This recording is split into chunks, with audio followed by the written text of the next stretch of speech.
Ansel Crow opened the heavy wooden door of his smithy at 20 minutes past 5 o'clock on the morning of the 14th of October in 1896, with the cool blue-gray light of pre-dawn just beginning to come up over the wooden roof line of the village behind him, and the air still smelling of the wet leaves of the previous night's rain, and he had walked perhaps 3 paces inside the doorway with his small tin coffee cup in his right hand and his thick brown wool work apron folded over his left arm before he had stopped very still in the middle of the worn dirt floor of the smithy and looked at the forge. There was a woman asleep on the forge. The forge was a low brick and stone hearth set against the back wall of the smithy, perhaps 4 feet wide and 3 feet deep, with a curved iron hood above it that drew the smoke out through a stone chimney to the roof, and at the back of the hearth a small iron grate behind which the coals of a working forge were maintained at the slow, steady orange of an overnight bank. The coals were not at overnight bank. The coals were at the bright orange of a working forge that had been actively used in the last 2 hours, and the iron tongs that Ansel had hung on their wooden peg at the side of the forge before he had locked up the previous evening were resting on the edge of the brick at the front of the hearth, and the small wooden bucket of clean water he kept beside the slack tub for the cooling of finished work was half empty, and the slack tub itself, which he had left full to the brim at 6 o'clock the previous evening, had a small ring of dark wetness around its outside edge from very recent use. The woman was lying on the curved iron lip of the hood above the forge with her back against the brick of the chimney and her legs drawn up under her on the warm iron lip, in the way a person sleeps when they have lain down to take a short rest and have fallen entirely asleep and have not woken up. Her right hand, hanging slightly over the lip of the hood toward the coals, still held in its loose grip the wooden handle of Ansel's largest cross-peen hammer, the one he had been using on the plowshare for the previous 3 days. She was wearing a long, dark gray wool dress to the ankles that had been good wool when it had been new, and was now patched at the elbow and the hip. A heavy brown leather forge apron over the dress scorched in 2 places the lap. Brown leather work boots that were also worn but had been kept oiled, and her long black hair tied back in a single thick braid at the back of her head with a thin piece of dark red leather cord. Her skin was the bright, vivid emerald green of a healthy adult orc of perhaps her late 20s. She had 2 small lower tusks visible at the corner of her mouth where her lower lip had fallen open in sleep. Her dark eyes were closed. Her face was streaked in 2 places with the fine black soot of working at a coal forge. She was breathing slowly and evenly. She was not faking. Ansel Crow stood in the middle of the smithy floor with his tin coffee cup in his right hand and his folded work apron in his left arm, and he did not move for perhaps the length of 40 seconds, because the next thing he was going to do was going to depend entirely on what he saw next, and what he saw next was the anvil. The anvil stood at its usual place at the center of the smithy floor, 8 feet in front of the forge, on the heavy oak block Ansel's father had set in 1862 when he had first built the smithy. On the anvil rested a single completed plowshare of dark iron with a clean blue-black sheen to the metal that Ansel had not been able to put on any iron he had himself worked in 13 years of smithing, and the plowshare had the precise correct curve of the share blade that Ansel had been trying and failing to bring out of his work for the previous 3 days, and the edge of the share had been brought to a thin, even line that would cut soil and turn it. Hanging in their proper place above the slack tub were the 2 horseshoes Ansel had drawn and quenched yesterday, the wrong color he had thought at 6 o'clock the previous evening, too pale, the quench too quick, and the horseshoes were now no longer the wrong color. They were the dark blue-gray of properly tempered iron at the second draw. They had been retempered. He looked at the floor of the smithy. The floor was swept. He looked at the small wooden bench along the side wall where he kept his small nails for hammering. The nails had been straightened. He looked back at the woman on the forge. He stood for another 15 seconds. He turned very slowly, and he walked back to the open doorway of the smithy, and he set his tin coffee cup on the wooden post beside the door, and he draped his folded brown work apron over the same post, and he walked back into the smithy, and he walked the 8 paces from the door to the anvil, and he stood at the anvil, and he put his right hand on the cool dark iron of the completed plowshare, and he ran his thumb along the curved cutting edge that he had been trying to bring out of the metal for 3 days, and he closed his eyes for a moment, and he opened them, and he walked the 6 further paces from the anvil to the forge, and he stopped at the front of the hearth, perhaps 3 feet from the sleeping woman on the iron lip, and he said, in a quiet voice that did not carry beyond the smithy, "Miss." The woman did not move. He said, "Miss, please." The woman opened her eyes. She did not move otherwise.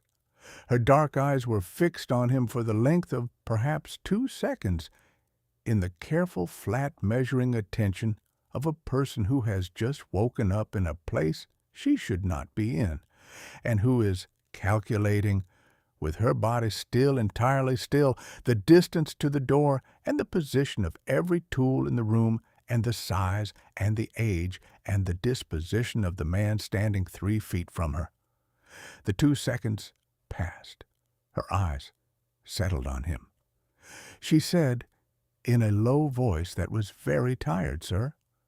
She said, "Sir, I am sorry." She moved then, in one careful motion, to set the cross-peen hammer down on the lip of the hood beside her, and she swung her legs down off the lip of the hood to the floor of the smithy, and she stood up from the front of the forge. And Ansel saw, when she was standing, that she was perhaps an inch taller than he was, and that she was the tall, slim, regular, adult human female body shape of a working smith, narrow at the shoulders for an orc, but with the careful muscle of 40 hours a week at an anvil for a great many years, and that she carried herself in the upright, easy bearing of a person who had not been broken at any of the places life had tried to break her. He said, "Miss, what is your name?" She said in the same low, tired voice, "Sir, my name is Merith of the Stillwater clan." He said, "Merith." She said, "Sir."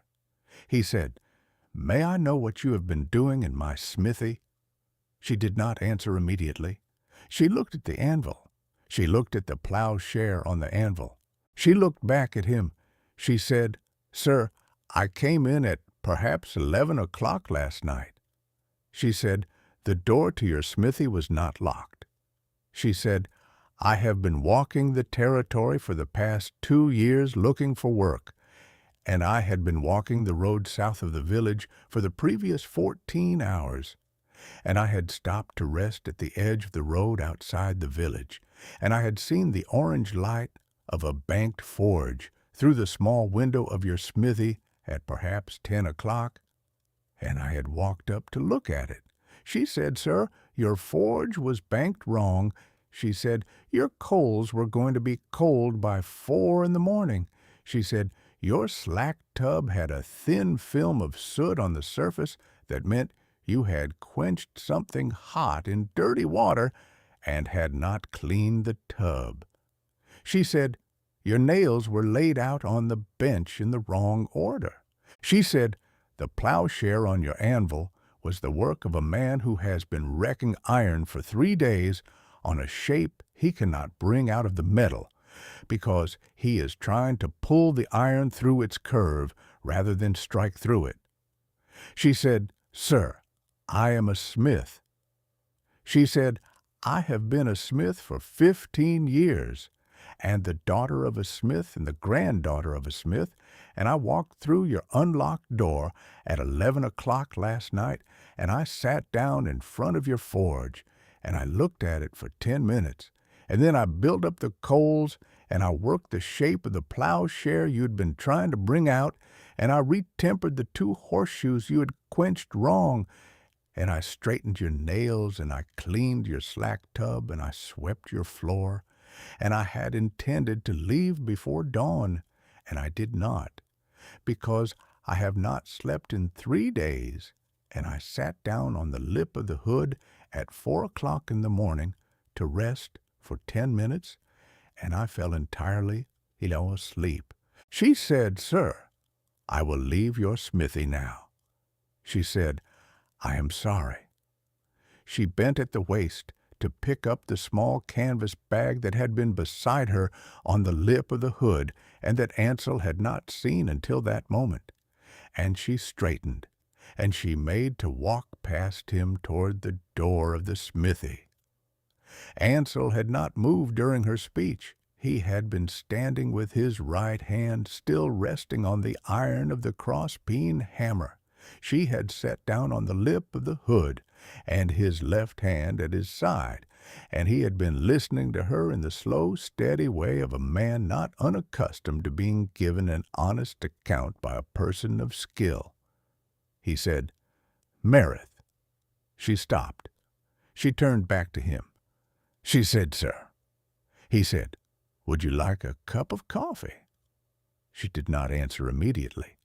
He said, "My wife, Junia, keeps the coffee at the back of the kitchen of the small house across the yard from this smithy." He said, "The coffee is hot at this hour because she is up." He said, "The coffee is good." He said, "Please come and have a cup." He said, "Please leave your bag on the lip of the hood."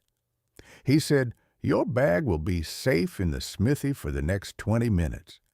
And you and I are going to walk across the yard, and we are going to sit at my kitchen table, and you are going to have a cup of coffee, and I am going to have a cup of coffee, and I am going to ask you a small number of questions that I would like to ask before either of us decides what we are going to do next." He said, "Please." Meredith of the Stillwater clan looked at him for the length of perhaps 4 seconds. She said, "Sir." She said, "Yes." She set the canvas bag back down on the lip of the hood beside the cross-peen hammer. She walked with him out the door of the smithy into the cool blue-gray light of the dawn that was now coming up over the roof line of the village and across the small dirt yard between the smithy and the small wooden house, and Ansel held the back kitchen door of the house open for her, and she walked through into the warm yellow lamplight of his kitchen, and his wife Junia, who had been at the wood stove pouring the second pot of the morning's coffee into a small brown ceramic pitcher, and who had been expecting her husband to come in for breakfast alone, as he had every morning for the previous 13 years, looked up at the doorway and saw Ansel, and saw the tall, green-skinned Orc woman in the patched gray wool dress and the scorched forage apron standing behind him in the small, careful, upright bearing of a guest, and Junia Crow, who was a woman of 35 years and who had lost 2 infants in the previous 5 years and who had stopped expecting any of the small, ordinary surprises of life to come through her kitchen door, looked at the Orc woman for 2 seconds, and she looked at her husband, and she said, in the careful, warm voice she had been using for 35 years, "In the same room, Please come in and sit." Ansel had been 38 years old that October, and he had been the master of the smithy at the edge of the village of Cottonwood Ridge for 13 of those years. He had been raised at the same smithy by his father, Caleb Crow, a Welsh-American from the Second Great Wave who had crossed in 1854, built the smithy in 1862, and run it until his own death in 1883, when Ansel had been 20 and had taken it on. Caleb had taught Ansel everything he knew about working iron, which had not included the difficult shapes, the plowshares and the scythes, and the long blades of the heavy iron axes the lumber crews used in the foothills, because Caleb had himself learned from a hillsmith who had been a farrier and a hand-tool man and not a plowsmith. And the gap in Ansel's training had been a gap he had been aware of for 13 years and had been trying to fill on his own out of the small library of smith books his father had left him. The plowshare he had been working on for the previous 3 days had been for a farmer named Hollis Board, who farmed 200 acres 4 miles south of the village, who had 8 days before the spring planting, and who needed the share by the Saturday following, or he was going to have to ride to the territorial capital for one and miss 2 days of his planting window, and who had paid Ansel $4 in advance against the work. And Ansel had wrecked the share 3 times in 3 days, and had been at the point on the evening of the 13th of October of writing Hollis a letter, telling him to ride to the capital. He had not yet written the letter. He had banked the forge at 6 the previous evening, and had gone in to supper with Junior, and had eaten in silence, and had gone to bed with the question of the share unresolved, and he had been thinking, when he had crossed the yard to the smithy that morning at 5:20, that he was going to write the letter to Hollis Board before he opened the smithy for the day's work, and then he had walked through the door of the smithy and had seen the plowshare on his anvil, with the blue-black sheen on it that he had never been able to bring out of his own iron, and the entire shape of the morning he had been planning had reorganized itself in his head in the space of 1 second. They had sat at the kitchen table. Junior had poured 3 cups of strong black coffee from the small brown ceramic pitcher and had set them on the worn pine of the table, and she had set out the small pewter sugar bowl and the small white china pitcher of cream, and she had sat down at her own usual place at the side of the table opposite the wall, and she had not asked any questions, because she had been married to Ansel Crow for 13 years and had learned in those 13 years the precise moment in any of his small, careful situations at which to ask a question, and the precise moment at which to leave a question unasked. Ansel had drunk perhaps 1/3 of his coffee in silence. He had looked at his coffee. He had looked at the green-skinned orc woman across the kitchen table from him with her own cup of coffee held carefully in both her green-painted hands. He had looked at his wife. He had said, "Merith." Merith had said, "Sir." He had said, "Please tell me about your clan." Merith had said, in the same low, tired voice she had used in the smithy, "Sir, I am Merith of the Stillwater clan." She had said, "My clan settlement is at Stillwater Hollow, 400 miles east of here, on the Third River." She had said, "My father was a smith of the clan, apprenticed at 26 to the principal smith of our clan, a woman named Vesha of the Stillwater, who had been the principal smith of an older village before the Eastern campaigns, and who had spent the last 40 years of her life as the master smith of Stillwater Hollow." She had said, "Vesha taught my father, and my father taught me, and I have been a smith since I was 14, and I was made a journeywoman of the clan at 22, and I would have been made the master smith of my own forge at 30 if I had stayed. She had said, sir, I did not stay. Ansel had said, Marith, why? Marith had looked at her coffee for a long moment. She had said, sir, 2 years ago, in the autumn of 1894, after Vesha died, the elders of the clan made a decision about the teaching of the blue-black quench that I did not agree with. She had said, the quench is the particular technique of still-water iron cooled in still water rather than running water, and it is the mark of our clan's work.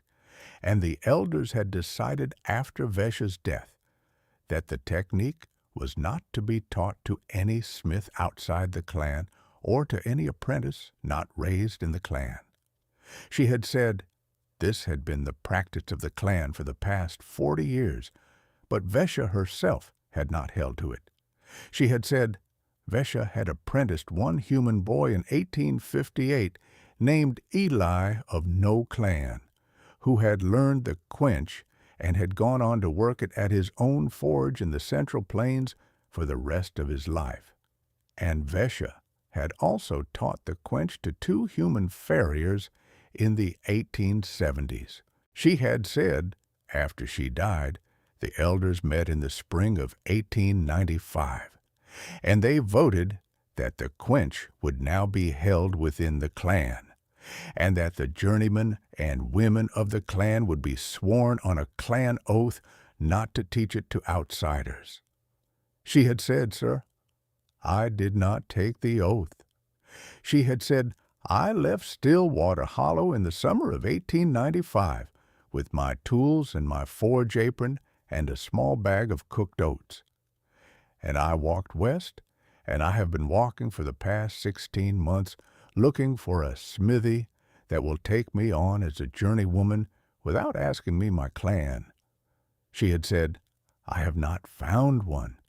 She had said, the smiths I have approached have either turned me away because I am an orc woman walking alone, or have offered me work that was not smith's work, or have recognized me by my apron and have sent word back to my clan that I am in their territory. She had said, Sir, I came through your unlocked door at 11 o'clock last night because I was tired and because your forge was banked wrong and because the plowshare on your anvil was a piece of work that wanted finishing, and I did not intend to be in your smithy when you opened it this morning. She had said, Sir, I am very sorry. Ansel had drunk the rest of his coffee. He had set the empty cup down on the table. He had said, Marith.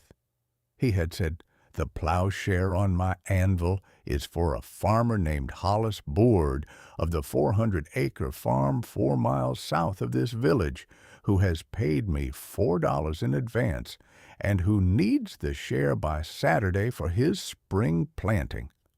He said, I have been working at that share for 3 days and have wrecked 3 pieces of iron on it because I do not know the shape. He said, you have brought the shape out of the iron in perhaps 2 hours of work in the middle of the night. He said, the share you have made is going to do for Hollis Board what I could not have done in another 2 weeks of trying. He said, Marith, I would like to offer you a small bargain. He said, please stay at this smithy for the next 8 days, at room and board in this house, and finish the work I have under commission. And at the end of the 8 days, you and I and Junia are going to sit at this table again, and we are going to talk about whether the arrangement should continue beyond the 8 days. He said, I am not asking you to swear to anything. He said, I am not asking you to disclose to anyone in this village or in any of the 4 counties around it what your clan is or what the quench is, and I am not going to ask you that question. He said, please consider. Marith had not answered immediately. She had looked at Junia. Junia at the side of the table, had been listening with her hands folded carefully around her own coffee cup, and Junia had said, in her careful, warm voice, "Merith." She had said, "The back bedroom of this house has been empty since my mother died 4 years ago." She had said, "The bed is made up." She had said, "Please." Merith had said, in the same low voice, "Ma'am." She had said, "Sir." She had said, 8 days. The week passed. Merith had worked at the smithy beside Ansel for the 8 days, in the steady, careful rhythm of a master smith who was no longer pretending to be anyone less than a master smith, and who was not yet quite comfortable being one in front of a man who had hired her as a journeywoman. She had finished the plowshare for Hollis board on the Tuesday, and had quenched it in still water, and had set it aside to cool. She had made for Ansel 3 plowshares of his own work that were going to come up for delivery in November, and had walked him through the shape of each as she made it. She had reshod 2 horses Ansel had been booked for, and had let Ansel watch her do it. She had cleaned the slack tub a second time. She had introduced Ansel to the precise correct way to bank a coal forge for the night. She had eaten supper at the kitchen table with Ansel and Junia for 8 evenings, and had not spoken of her clan, and had not been asked. She had slept in the back bedroom of the small wooden house in the bed Junia had made up with clean sheets, and she had risen at 4 o'clock every morning, and had brought up the coals before Ansel was awake. Hollis board rode up to the smithy at the warm gold hour of late afternoon on the Saturday, exactly 8 days after Ansel had first looked at the woman asleep on the forge, in his wagon with his 2 oldest sons. And he had said, "Ansel, the share." Ansel had brought out the plowshare. Hollis board had taken it in both his hands. Hollis was a man of 53, who had been farming the 400 acres south of the village for 31 years, and who knew iron when he held it. He had run his thumb along the curved cutting edge of the share. He had looked at the blue-black sheen of the iron. He had hefted the weight of it. He had set it down on the wagon bed beside him. He had looked at Ansel. He had said, "Ansel, my friend, where did you get the iron from?" Ansel had said, "Hollis, the share was made in this smithy on the 8th night of October, on this anvil, with the iron from my own bin." Hollis had said, "Ansel, I have known your iron for 13 years. He had said, "This is not the iron of your bin or of your father's bin." He had said, "This iron has a blue-black sheen on it, of a kind I have seen on exactly 1 set of horseshoes in my entire life, which a journeyman from the eastern counties showed me in 1882 at the Territorial Agricultural Fair, who told me at the time that the iron was the work of a smith of the eastern campaigns, who had come west after the campaigns and had set up her forge at a settlement called Stillwater Hollow on the Third River, and who said that no smith outside her clan had ever worked it. He had said, "Ansel, your share has that quench on it." He had said, "Ansel, please tell me what is going on in your smithy." Ansel had been standing at the back of Hollis's wagon with his thumbs hooked into his suspenders. He had said, "Hollis," he had said, "the share was made in this smithy by my new journeywoman, who came through my door at 11 o'clock the night of the 7th, and who has been working at my forge with me for the past 8 days, and who is at this moment in the back kitchen of my house with my wife." He had said, "Hollis, my journeywoman is an Orc woman of the Stillwater clan." He had said, "Hollis, I am going to ask you as a friend of 30 years and as a customer of this smithy, not to mention her clan in any of the conversations you have at the village mercantile in the next 8 weeks.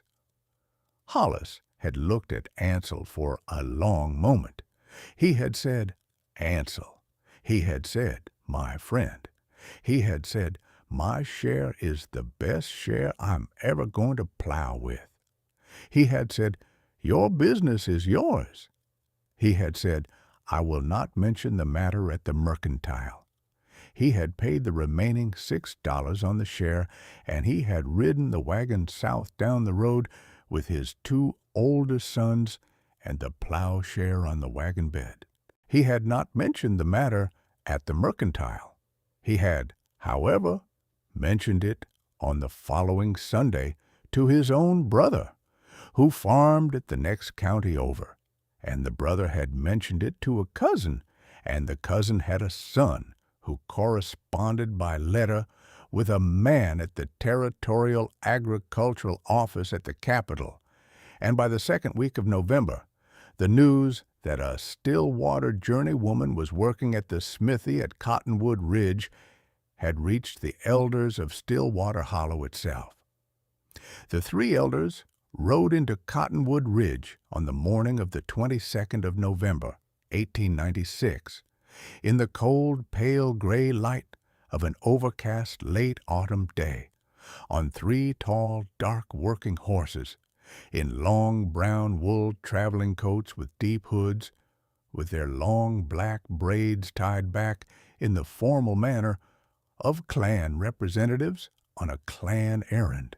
They were two adult Orc women and one adult Orc man, all of perhaps 50 years, all with the bright, vivid, emerald green skin of their people, all in the small, unmistakable bearing of the second generation of the leadership of Stillwater Hollow, who had learned their work in their offices directly from Vesha of the Stillwater.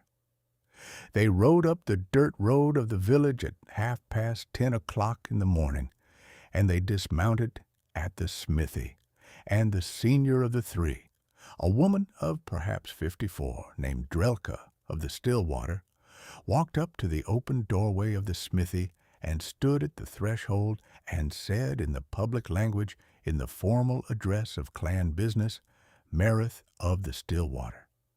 Meredith had been at the anvil working a small set of horseshoes for a teamster from the next county. She had looked up. She had set down her hammer. She had walked the 8 paces from the anvil to the doorway. She had said, in the public language, "Drelka." Drelka had said, "Meredith." Drelka had said, "We have come on the matter of your departure from the Klan in the summer of 1895. She had said, "The elders of the Klan request formally that you return with us to Stillwater Hollow on the road we have come west on."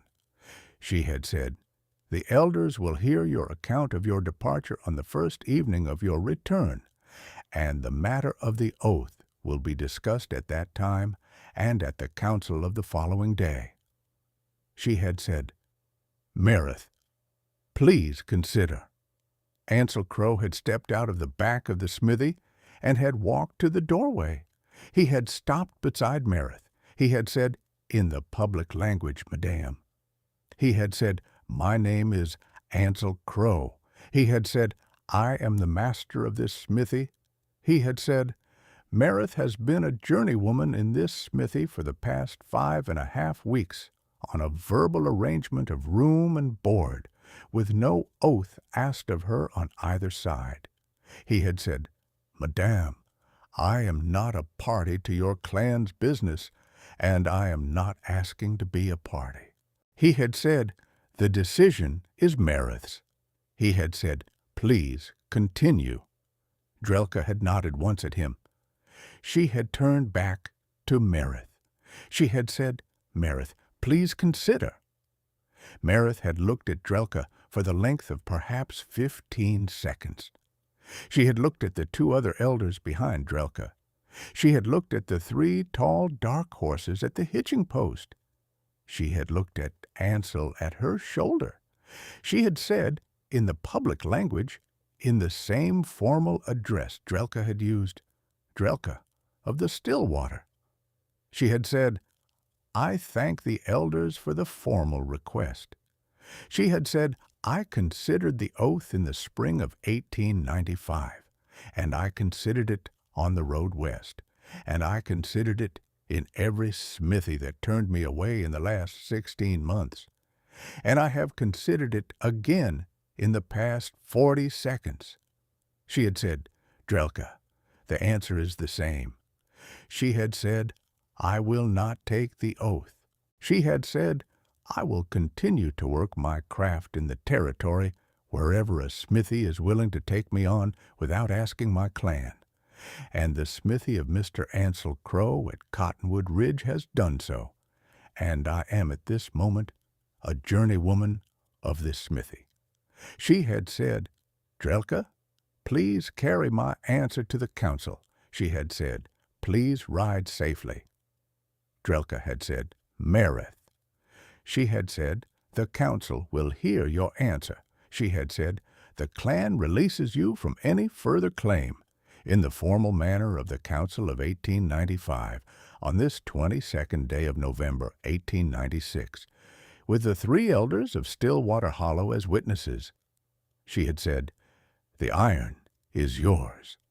She had said, the quench is yours. She had nodded once. She had turned. She had mounted her tall, dark horse. The 2 other elders had mounted theirs. The 3 of them had ridden back out of Cottonwood Ridge the way they had come, north on the dirt road toward the territorial capital.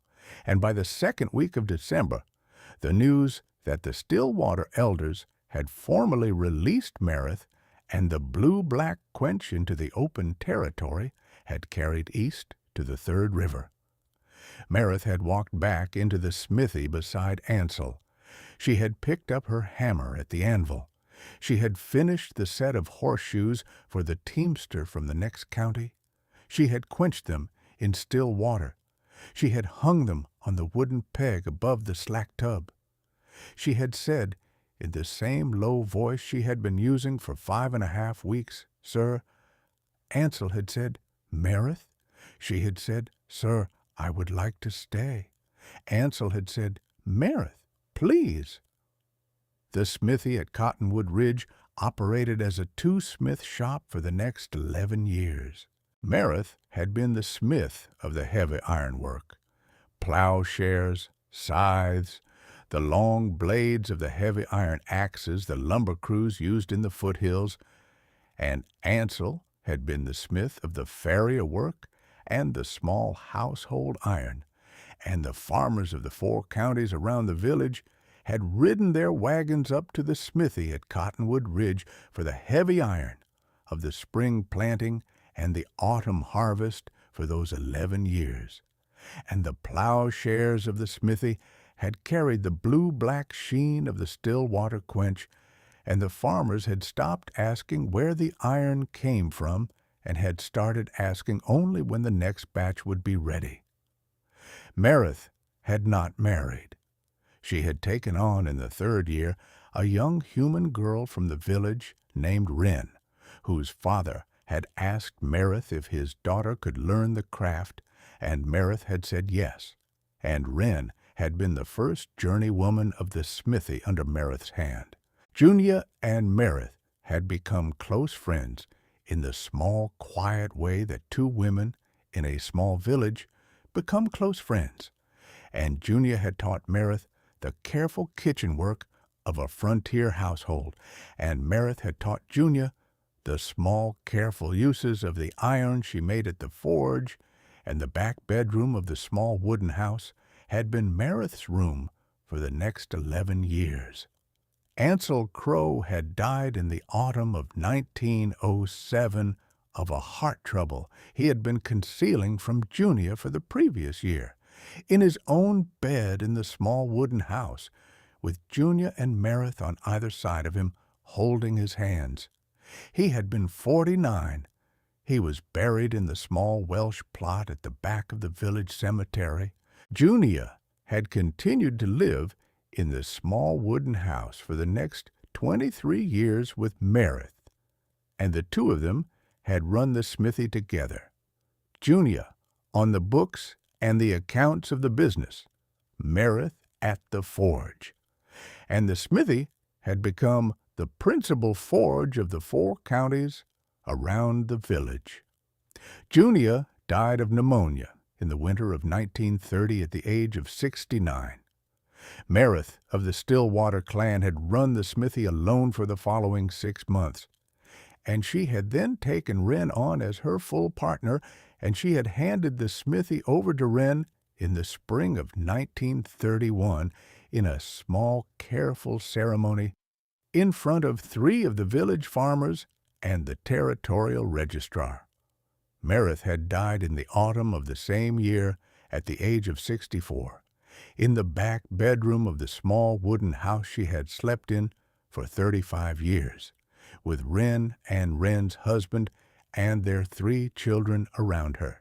She was buried in the small plot at the eastern edge of the smithy yard, beside a single iron marker hammered in the blue-black quench of her clan, which read in the careful, even hand lettering she had cut into the iron herself in the year before her death: Merith of the Stillwater clan, Smith of Cottonwood Ridge, 1867 to 1931, and the smithy had been operated by Wren and by Wren's children and by their children's children for the following 95 years, and the smithy was still standing at the edge of the village of Cottonwood Ridge, and the heavy iron of the Central Plains region in the present day was still made by the smiths of that smithy in the blue-black quench of an older village in the eastern campaigns, whose name had been carried west by a Stillwater journeywoman